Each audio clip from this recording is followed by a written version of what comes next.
Nigel Farage met Elon Musk at Donald Trump's Florida residence yesterday. It's been reported that Elon Musk may want to donate potentially up to $100 million to reform. What would you think if that happened? I'm shocked, absolutely shocked. The idea that somebody such as Musk with those amount of money would pour it into British politics in order to get a populist like Farage elected.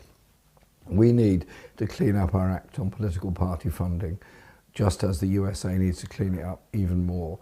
It has to be limited and it has to be totally transparent. Musk pouring those sums of money into our politics over the next 4 years is, to me, quite frightening.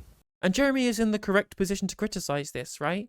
He can absolutely criticise foreign oligarchs for funding political parties, because when he was leader of the Labour Party, it was the richest political party in Europe, and it came from members' donations and from trade unions. The cleanest money in politics, either collections of workers donating money through their union, or regular members of society paying individually to support the Labour Party through their membership donations. There was no rich people, there was no Martin Taylors or Clive Hollocks or Trevor Chins to throw money at the party. There was no Lord Sainsbury. There was no Quadrature funding the Labour Party in 2017. But the problem is you're going to hear people from the Labour Party saying, well, it's terrible that a South African billionaire is donating money to Reform UK, when the Labour Party, the changed Labour Party, Keir Starmer's version of the Labour Party in quote unquote, right, in inverted commas, Labour Party, is now getting donations from South African millionaires in the form of Gary Lubner. The Starmerites of this world will say we need to clean up politics. I'm like, the Labour Party under Keir Starmer is just as filthy, its hands are just as dirty with rich people's money as the Conservative Party in Reform UK. You are in no position to criticise. If we had a true mass movement, people-funded party like we had in 2017, this would be salient criticism, as it is still coming from Jeremy Corbyn. Not so much coming from Keir Starmer, though, with all of his friends that funded him to be the leader of the Labour Party, all of his rich friends. Remember, go back to my video about Labour Together, talking about how his leadership bid was funded by people from private capital, from private equity, investment bankers, and Israeli lobbyists. So they are in no position to criticise Elon Musk now, and that is the biggest problem with Starmerism, is that it cannot sufficiently distinguish itself from continuity politics, that it will be seen as the establishment, and it will fail, and then the left will be seen as part of the establishment, when it should be contrary to the establishment. We should be the populists. We shouldn't leave the door open for the right-wingers to market themselves as populists. We, the Marxist left, we are the populists. We stand up for the people against the elites, against the bourgeois. Keir Starmer, he makes friends with the bourgeois. He goes on meetings with BlackRock CEOs like Larry Fink. He's not the true voice of the people. Wealthy people owning politics is very, very dangerous, because But that's at the not end new to this country, is it? isn't it time to end it?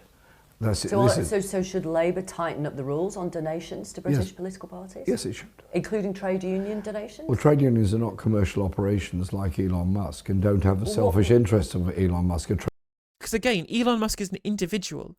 He's an individual who has $400 billion. He's the richest man on the planet, deciding to put individually where his money goes.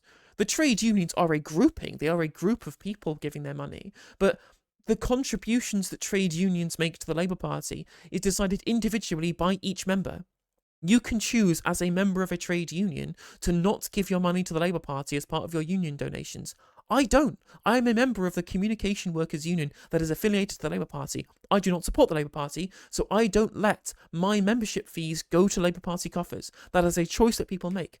They are essentially individual membership donations of the broader Labour movement, with which the Labour Party is supposed to be their representatives in government. Of course, they aren't being their representatives in government. They're being the representatives of capital, of private capital. But there is no equivocation to be made between trade union money and individual oligarch money, and to make such a comparison is asinine. Trade union represents its members. It's a democratic organisation. That's a completely different thing. Right. And the political fund has to be voted on by the members of the union whether to have one or not.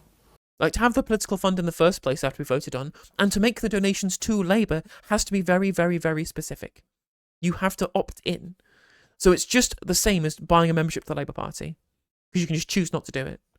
Do the people who work for Tesla, do the people who work for SpaceX, are they all acquiescing to their surplus value being used to fund Nigel Farage? No, that is the singular decision of Elon Musk as an individual. Again, an individual with £400 billion. The biggest leftist critique of the wealth inequality in our society is the distortion on politics that wealthy people can have. They have an undue level of power in our society that is afforded to them by their wealth. Wealth inequality is bad regardless because of the inequitable distribution of resources. But society is warped. Society gets warped by wealth inequality because wealthy people have more power to influence policy. And that is one of the biggest problems with wealth inequality. There's actually a really good part of Sam Cedars' debate with Patrick Bet-David on the Valuetainment podcast, specifically talking about the distortions that the wealthy have on politics and how an unequal society distorts policymaking and distorts politics and why it should be redressed through taxation. Let me find the clip on TikTok, one sec. This type of wealth disparity causes our politics to be completely skewed. Because billionaires, they have access to people because of the way that money operates in our politics. They also have the ability to say, you know what, I'm smart. I've made a lot of money. I'm going to do a little experiment with education in the United States, like the Gates Foundation. I'm going to drop $1 billion into the system and see what happens. And then 15 years later, you hire a company called the Rand Corporation to assess how does the Gates formula of education reform work. And they say, actually, it's really bad. And we lose generations of teachers because of it. And 3 generations of students, or one of them says like, hey, I don't want there to be high-speed train between San Francisco and LA. I'm going to do everything in my billions of dollars of power to derail it. I'm going to pretend like I got something called the Hyperloop, which is nothing but a tunnel, so that the value of my car company is maintained. This is the problem with billionaires having this much money. This is why we should outlaw billionaires by simply confiscating their money through taxation. And again, he's absolutely right. Like, Sam Cedar is 100% correct. This is the biggest problem with billionaires in politics, is that it distorts how we create policy. Because Sam Cedar is always correct, because he is the absolute oracle. He is the oracle that James O'Brien wishes that he was. One of the biggest problems in our society, as a populist, is the difference between the people and the elites in terms of how our politicians act in the interests of each of those groups, right? And that they don't operate in the interests of regular people, but they do operate in the interests of elites. Why do they do this? Because elites have more money to spend on politics. Now, what do you think Elon Musk is going to do with that money to reform UK? Is he going to do that to try and benefit the people of Britain? To give the people of Britain policy that's going to make their lives better? No, he's going to do it because he wants to increase the value of Tesla's stock. He wants to get sweetheart deals with the government. He wants to buy favourable financial positions from political policy as a favour for the money that he's given for the political party to do electorally, to be electorally successful. And it's the same problem with Mark Cuban in America, 100%. Mark Cuban also just as bad, because again, he kiboshed a bunch of Tim Walz's actually populist policy to get the Kamala Harris campaign to pivot towards Liz Cheney and Republican-style centre-right politics. And this is when right-wingers go, well, the leftists have George Soros and Bill Gates. Bill Gates and George Soros should also be ended up sent to Gulag.